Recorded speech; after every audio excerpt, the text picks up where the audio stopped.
So, hey once, in this video I wanna talk about perfection. किसी भी चीज़ की perfection क्या होती है किसी को लेकर के।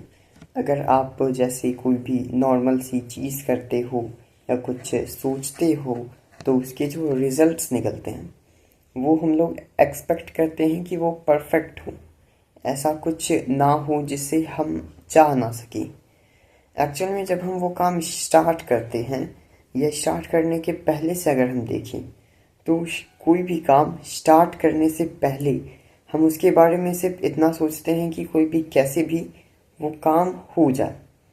बट जब हो जाती हैं फिर हम परफेक्शन ढूंढने लगते हैं।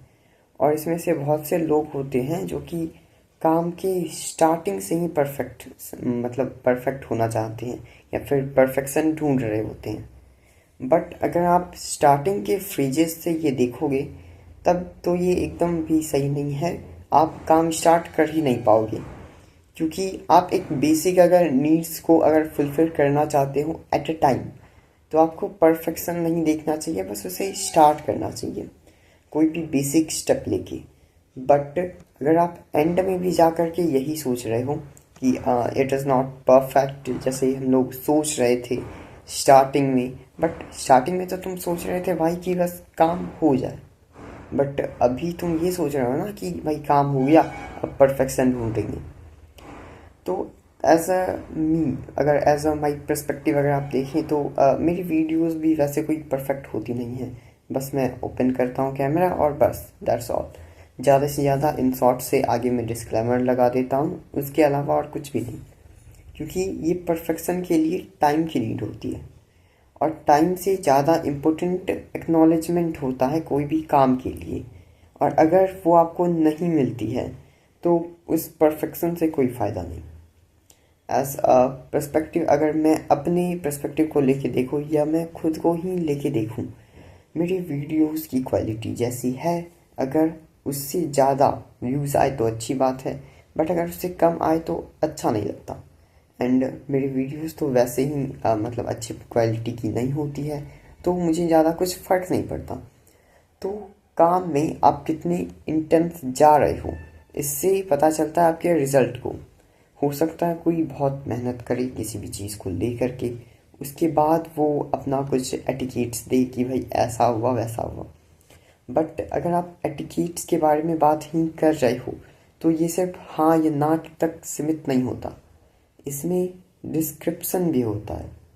बट वो डिस्क्रिप्शन तभी तक होता है जब तक आप हाँ या ना तक नहीं पहुँचे हो। वो डिस्क्रिप्शन आपसे कोई मांगता नहीं, आपसे बस दो ही चीज़ पूछा जाता है, वो है ऑप्शंस, यस और no. Even if you are going to do something तो लोग कहते हैं कि भाई उसके रिजल्ट्स क्या होंगे। तो महाभारत बहुत कोई सुने होंगे या फिर ये ऐसा कुछ श्लोक का अर्थ है कि आप काम करो और काम के फल का चिंता ना करो। बट फिर वही बात होती है कि मोटिवेशन, फिर एक्सटर्नल मोटिवेशन कहाँ से आए। एक मन, एक इमेजिनेशन, एक कोई भी थिंकिंग के थॉट्स को जब आप माइंड में मैन्युफैक्चर करते हो उसके बाद की मोटिवेशन कहाँ से लाए। फिर मैंने कोटा फैक्ट्री देखा था तो उसमें जो भैया थे उन्होंने कहा था कि फल की चिंता ना करो, मतलब आप फल के बारे में सोचो आपको ये मिलेगा। क्योंकि कृष्ण जी ने ये नहीं बोला था कि भाई फल की चिंता ना करो। तुम कुछ भी अगर आप कुछ भी अचीव करना चाहते हो तो आप उसी वक्त उस चीज़ के बारे में सोच चुके होते हो। आप कोई भी काम ही यही सोच के कर रहे होते हो कि उसकी कुछ रिजल्ट मिल जाए हमें। आजकल इंस्टा या फिर यूट्यूब पे भी बहुत सारे इन्फ्लुएंसर हैं, जैसे कि मैं भी हूँ एक छोटा मोटा, तो बहुत कोई ऐसे हैं। तो क्या उन्होंने ऐसा कभी नहीं सोचा होगा कि हम यहाँ तक पहुँचे या फिर कुछ और हो। तो दिक्कत होता है जब आप एक्सपेक्ट करो उससे कम हो या फिर ज़्यादा हो। बहुत को बोलेंगे कि ज़्यादा से तो कोई दिक्कत नहीं होनी चाहिए, बट ज़्यादा से दिक्कत ये होती है कि अगर आप दूसरा काम करने के लिए जाओगे तो आप अपनी एक्सपेक्टेशंस बढ़ा दोगे और अगर फिर नहीं मिलेगा वहाँ तक तो आप हार जाओगे, आपको ऐसा लगेगा। बट एक्सपेक्टेशंस आपका पहले से ज़्यादा था, ठीक है। जो पहला काम किया आपने कम था वहाँ पे एक्सपेक्टेशंस, पर वहाँ पे आपको मतलब जो भी रिजल्ट है वो ज़्यादा मिल गया। बट इस बार जो काम किया इसमें पहले से ही एक्सपेक्टेशन हाई है आपका, और अगर वहाँ तक आप जहाँ तक पिछली बार पहुँचे थे वहाँ तक पहुँच जाते हो तो भी आपको वैसी खुशी नहीं मिलेगी जैसी आपको पहले मिली थी। तो ये बस इसलिए है कि भाई आप कोई भी रिज़ल्ट के बारे में ना सोचो। बट फ्रॉम माई पर्सपेक्टिव भाई अगर कोई रिज़ल्ट के बारे में ना सोचे तो एक्सटर्नल मोटिवेशन तो मिलेगा नहीं, क्योंकि इंटरनली तो हम पहले से सोच ही चुके हैं अपने थिंकिंग से, अपने थॉट्स से। तो फिर क्या फ़ायदा उस चीज़ का। अगर हम रिज़ल्ट के बारे में हमेशा सोचते रहें तो फिर बहुत सारी चीज़ें होती हैं, क्वेश्चंस आते हैं माइंड में। ये सबसे ज़्यादा नुकसानदेह होता है, मतलब नेगेटिव चीज़ होता है इस चीज़ का। ये इस चीज़ के लिए मैं कह रहा हूँ कि अगर आप किसी भी थॉट को अपने इंटरनली अगर आप उस चीज़ को सोच रहे हो तो आप उसी वक्त रिज़ल्ट के बारे में सोच चुके हो। और अगर आप रिज़ल्ट के बारे में सोच चुके हो तो अब आप उसके कंसिक्वेंसेस से या तो खुश होंगे या तो दुखी होंगे। और ये दोनों एक ऐसा एथिक्स है, ये एक दोनों ऐसा पर्सपेक्टिव है जो कि अभी हम लोग उस चीज़ को नहीं समझ पा रहे हैं।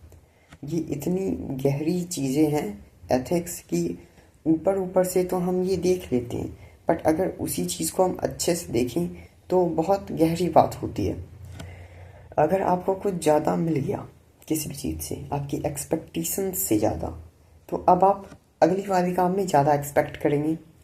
और अगर आप अगली वाली काम में ज़्यादा एक्सपेक्ट करेंगे और नहीं मिला तो आप खुद ही से क्वेश्चन करोगे कि इस बार कुछ तो किया था जो वहाँ तक नहीं पहुँच पाया, बट पिछली बार मैंने वहाँ तक उससे आगे ही पहुँच गया। बट दोनों चीज़ों को जब आप कंपेयर करोगे ना सामने बैठ करके, तब आपको समझ में आएगा आप दोनों पे इक्वल ही हो। आपकी एक्सपेक्टेशंस आपके लिमिट्स बनाती हैं। आप जो भी एक्सपेक्ट करते हो किसी भी रिज़ल्ट से वही आपकी लिमिट हो जाती है। द सीक्रेट नाम की मैंने एक बुक पढ़ी थी, उसमें इसी चीज़ के बारे में थी बट इनडायरेक्ट थी। उस वाले बुक में कुछ ऐसी बातें थी जैसे आप ये कह सकते हैं कि भाई एक्सपेक्टेशंस मतलब थिंकिंग से आप लाइफ को बदल सकते हैं। इसमें बहुत सारी चीज़ें थी अंदर में। वैसे तो मैं स्पॉयलर्स नहीं देता बट थोड़ी सी दे देता हूँ। इसके अंदर थोड़ी सी एल्टीट्यूड के बारे में बात की गई है, प्रैक्टिस के बारे में बात की गई है, बिहेवियर के बारे में बात की गई है। ये 3 चीज़ें हैं और सबसे इम्पोर्टेंट थिंकिंग, और उसमें कुछ फ्रीक्वेंसीज के बारे में भी बात की गई है। एक थिंकिंग से लाइफ को कैसे बदलते हैं। तो ये जो मैं बात कह रहा हूँ वो पहले से ही अधूरी है, ये वीडियो अधूरी नहीं है। Thank you.